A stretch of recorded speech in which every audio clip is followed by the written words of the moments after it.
આપ નિહાળી રહ્યા છો કલમ સંઘર્ષ ન્યૂઝ। હું છું મેઘા અગ્રાવત। જોઈએ સમાચાર વિગતવાર। અમરેલી જિલ્લાના જાફરાબાદ બંદરે ભવ્ય દરિયા પૂજન કાર્યક્રમ યોજાયો। રાજ્ય કક્ષાની સ્વતંત્રતા દિવસની ઉજવણીના ભાગરૂપે અમરેલી જિલ્લામાં વિવિધ પ્રી ઇન્ડિપેન્ડન્સ ડે પ્રવૃત્તિઓનું આયોજન કરવામાં આવી રહ્યું છે, જેના અંતર્ગત આજરોજ તારીખ 8 ઓગસ્ટના રોજ જાફરાબાદ બંદરની ટી જેટી ખાતે ભવ્ય દરિયા પૂજન કાર્યક્રમ યોજાયો હતો। મદદનીશ મત્સ્ય ઉદ્યોગ નિયામક કચેરી દ્વારા આયોજિત આ કાર્યક્રમમાં મોટી સંખ્યામાં માછીમારો, બોટ માલિકો, બોટ એસોસિએશનના પ્રતિનિધિઓ તથા સ્થાનિક આગેવાનો ઉપસ્થિત રહ્યા હતા। કાર્યક્રમ દરમિયાન દરિયાની પૂજા કરી માછીમારી ભાઈઓની સુખાકારી, સમૃદ્ધિ અને સલામતી માટે પ્રાર્થના કરવામાં આવી હતી। કાર્યક્રમને સફળ બનાવવા માટે અગાઉ જાફરાબાદના વિવિધ બોટ એસોસિએશનો સાથે બેઠક યોજી આયોજન અને વ્યવસ્થાઓ અંગે માર્ગદર્શન આપવામાં આવ્યું હતું।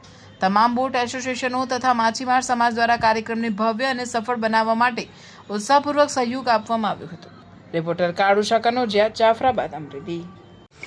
આજે આખા દેશની અંદર માછીમારો છે, જ્યાં જ્યાં બંદરોની અંદર ઉતરાણ કરે છે ત્યાં 8 ઓગસ્ટે સાગર પૂજન, દરિયા પૂજન રાખવામાં આવેલું।